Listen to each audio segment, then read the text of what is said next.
The battle was over. The great fleets of the Zorvax alliance lay in ruins, their proud warships reduced to drifting wreckage. The once thriving colonies of the alliance were now burning under the relentless assault of the Kral Dominion, a race of ruthless conquerors who had swept across the galaxy like a plague. For decades, the Zorvax alliance had resisted, fighting with everything they had. But the Kral were stronger, faster, and more advanced. Their weapons could tear through shields like paper, their ships moved with terrifying precision, and their warriors knew no fear.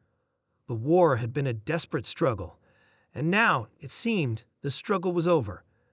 Admiral Korin of the Zorvax alliance stood on the bridge of his last surviving battleship, watching as the enemy fleet closed in. His scaled hands trembled, his twin hearts pounded in his chest. His crew was silent, watching the same horror unfold before them. This was the end. He had fought bravely, commanded with honor, and led his people to the bitter last stand, but in the end, it hadn't mattered. The Kral could not be stopped. And then, the humans arrived. The arrival of the unexpected. No one had expected them to come. Humanity was a minor species, a young race barely recognized on the galactic stage. They had no great fleets, no ancient empires, no legendary warriors. In fact, they had only recently been granted entry into the Alliance, more as a courtesy than anything else. The Zorvax had not considered them a military power. The others had dismissed them as primitive.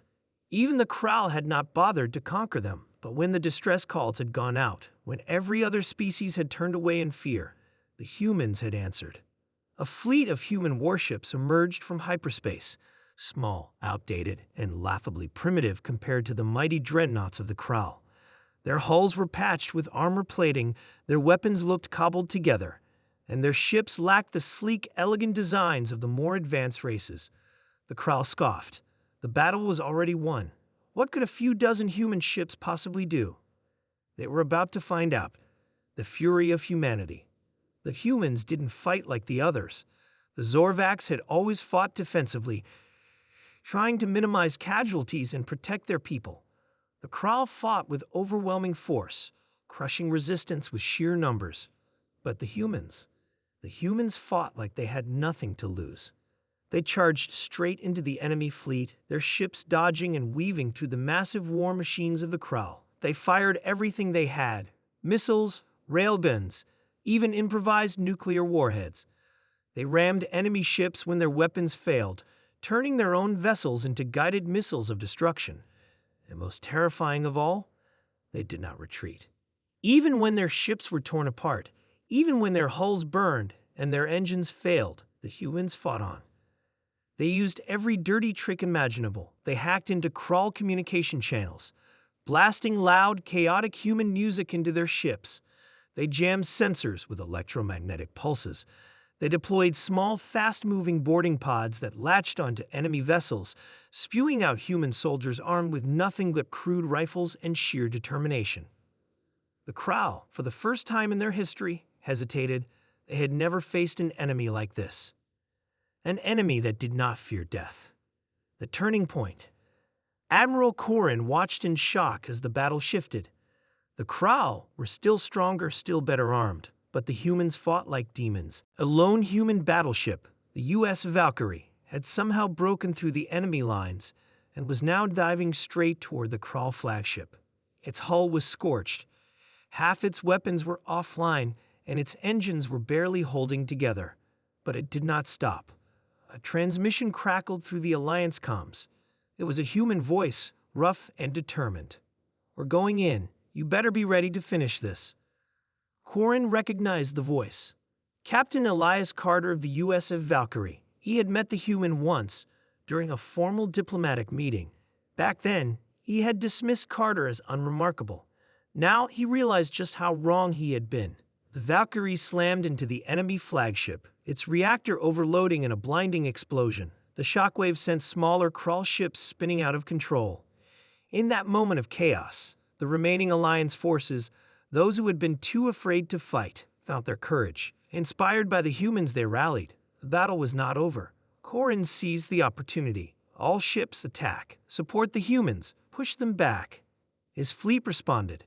Zorvak's cruisers surged forward, firing with renewed determination. A squadron of Sarnian strike fighters weaved between the enemy ships, taking down targets they would have never dared to engage before. The Alliance forces, once demoralized, were now fighting like never before, because now they believed they could win. The tide turns.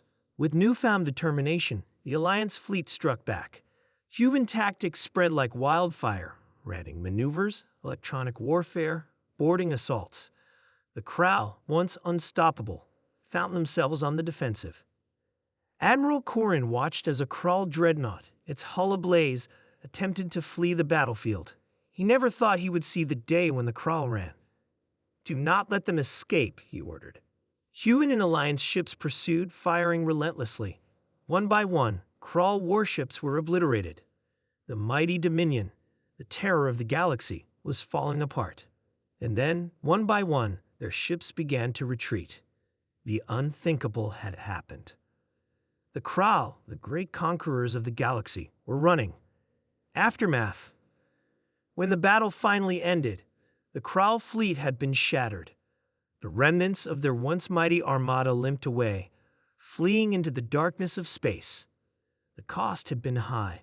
Most of the human fleet was destroyed. Thousands had died, but they had done what no one else had believed possible. They had turned the tide of war. Admiral Corin stood in the wreckage of his bridge, staring at the aftermath.